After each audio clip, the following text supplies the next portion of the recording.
Hello everyone, welcome back to my channel. So बच्चों, आज की इस वीडियो में हम कक्षा 7वीं के हिंदी विषय की कार्यपत्रक 15 करेंगे, जो कि आपकी 8 सितंबर की वर्कशीट है। इस वीडियो को स्टार्ट करने से पहले सभी बच्चे इस वीडियो को लाइक करके चैनल को सब्सक्राइब करें। तो देखो, यहाँ पर हम कठपुतली के बारे में एक पोयम थी, उसको पढ़ रहे थे, उसी को हम आगे कंटिन्यू करने वाले हैं।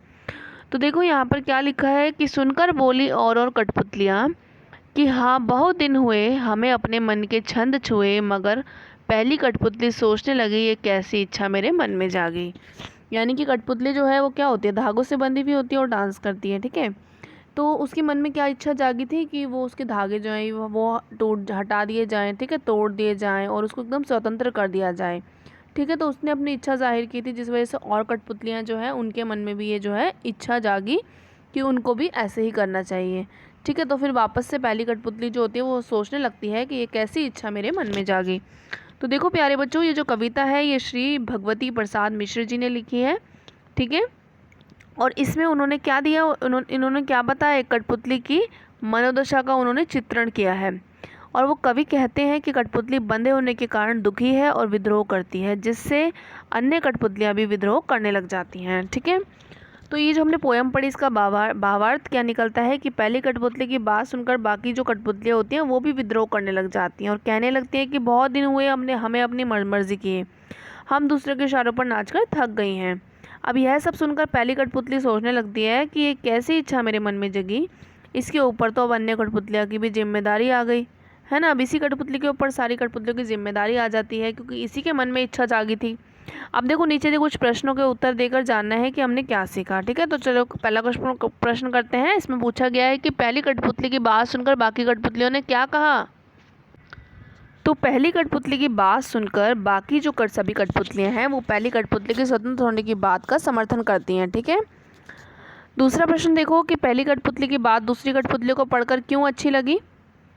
तो पहली कठपुतली की बात दूसरी कठपुतलियों को अच्छी लगी क्योंकि पहली कठपुतली जो थी वो स्वतंत्र होने की बात कर रही थी और दूसरी कठपुतलियां भी बंधन से मुक्त होकर आज़ाद होना चाहती थी। ओके, प्रश्न नंबर 3 देखो।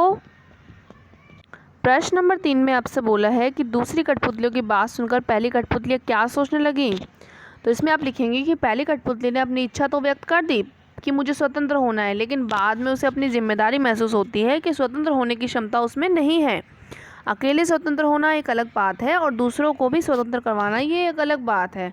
उसे लगा कि उसकी उम्र अभी इतनी नहीं है कि वो सबकी जिम्मेदारी उठा सके, क्योंकि सभी कठपुतलियों की जिम्मेदारी जो है वो उस कठपुतली के ऊपर आ जाएगी, क्योंकि उसने ही पहला कदम जो है उठाने की कोशिश की थी। ठीक है, अब देखो प्रश्न नंबर 4। प्रश्न नंबर 4 में आपसे बोला गया है कि आपको कठपुतली की तरह दूसरों के इशारों पर नाचना पड़े तो आपको कैसा लगेगा। तो ये आपको बताना है और क्यों लगेगा। तो देखो, हमें अगर कठपुतली की तरह दूसरों के इशारों पर नाचना पड़ेगा तो हमें बहुत बुरा लगेगा, क्योंकि बंधन में रहना किसी को पसंद नहीं है। तो हमें भी अपनी मन की इच्छाओं को दबा कर रखना पड़ेगा, जिससे हमें खुशी नहीं मिलेगी। ओके, तो ये प्रश्न नंबर 4 का उत्तर लिखेंगे आप लोग। अब देखो प्रश्न नंबर 5, जो कि इस वर्कशीट का आखिरी प्रश्न है कि क्या हम सभी टीवी, मोबाइल, इंटरनेट के हाथों की कठपुतली हैं। कैसे। तो देखो, हम सभी क्या है, टीवी, मोबाइल, इंटरनेट है, इनके हाथों की कठपुतली किसी हद तक हैं कि यदि हम अपने काम को योजनाबद्ध तरीके से करें और किसी वस्तु के अधीन ना हो तो हम किसी की कठपुतली नहीं हैं। लेकिन हम लोग क्या करते हैं, टीवी, मोबाइल, इंटरनेट इन्हीं में लगे रहते हैं। तो इसका मतलब तो यही हुआ ना कि हम इनके हाथों के कठपुतली बन चुके हैं, यानी इनके इशारों पे हम नाचते हैं। ठीक है, यानी इन्हीं की बात हम मानते हैं। तो इस तरीके से आपका प्रश्न नंबर 5 हो गया है। तो यहाँ पर 5 प्रश्न आपको करने हैं और जाने से पहले वीडियो को लाइक करना है, चैनल को सब्सक्राइब करना है और मिलना है नेक्स्ट वीडियो में। ओके।